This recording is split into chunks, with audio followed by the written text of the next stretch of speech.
સ્વાગત છે। વડોદરાના માંજલપુર પોલીસ સ્ટેશનમાં નોંધાવેલી ફરિયાદ બાબતે ફરિયાદીને સંતોષ ન થતા યોગ્ય ન્યાયની માંગ સાથે પોલીસ કમિશનરને કરાઈ લેખિત રજૂઆત। માંજલપુર પોલીસ સ્ટેશનમાં નોંધાવેલી ફરિયાદમાં ફરિયાદીને સંતોષ ન થતા પોલીસ કમિશનરને લેખિતમાં રજૂઆત કરવામાં આવી। તારીખ 22 એપ્રિલ 2024ના રોજ જીઆઈડીસી ચતુરાઈ નગરમાં થયેલ ઝઘડામાં મહેન્દ્ર પરમાર નામના વ્યક્તિને ગંભીર ઈજાઓ પહોંચાડી મરણતોડ માર મારવામાં આવ્યો હતો, જેમાં મહેન્દ્ર પરમારને માથાના ભાગમાં ગંભીર ઈજા થઈ હતી તેમજ પગના ભાગમાં ફ્રેક્ચર જેવી ઈજાઓ પહોંચાડવામાં આવી। મહેન્દ્ર પરમાર પોતે અનુસૂચિત જાતિમાં આવતા હોવાથી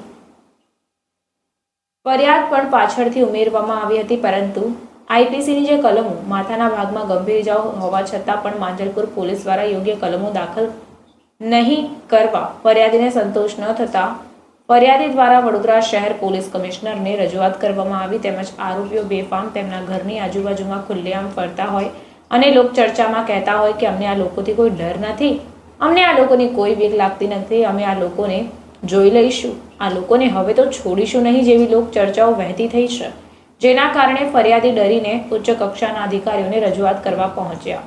હવે જોવાનું રહેશે કે મહેન્દ્રભાઈ પરમારને વડોદરા શહેર પોલીસ કમિશનર દ્વારા કેટલી જલ્દી ન્યાય આપવામાં આવે છે અને માંજલપુર પોલીસ દ્વારા કેસમાં સચોટ તપાસ કરીને યોગ્ય કલમોનો ઉમેરો કરવામાં આવે છે કે કેમ તે તો હવે જોવાનું રહ્યું। ત્યારે આવો સાંભળીએ ફરિયાદીના માતા દ્વારા શું કહેવામાં આવી રહ્યું છે।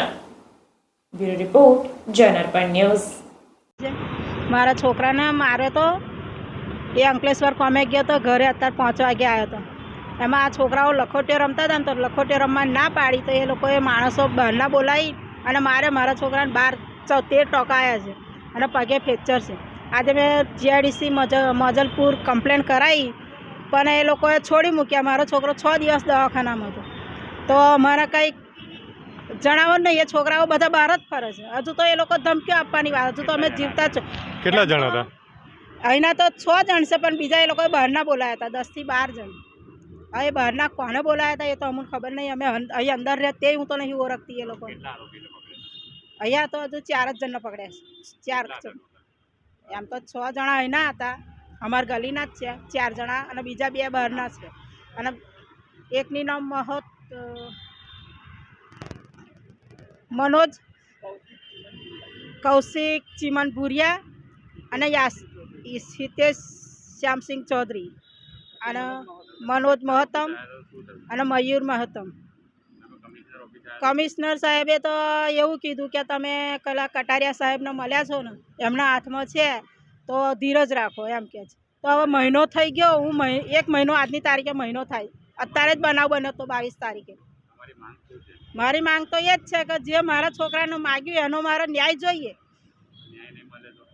ન્યાય મળે નહીં તો હું ઊંચા અધિકારી કને જઈશ। હજુ મારો એક જ છોકરો છે, મારું નામ દહીબેન બાબુભાઈ પરમાર। સમાચારોની ઝડપી અપડેટ માટે હમણાં જ જન અર્પણ ન્યૂઝ ચેનલને લાઇક, શેર અને સબસ્ક્રાઇબ કરો।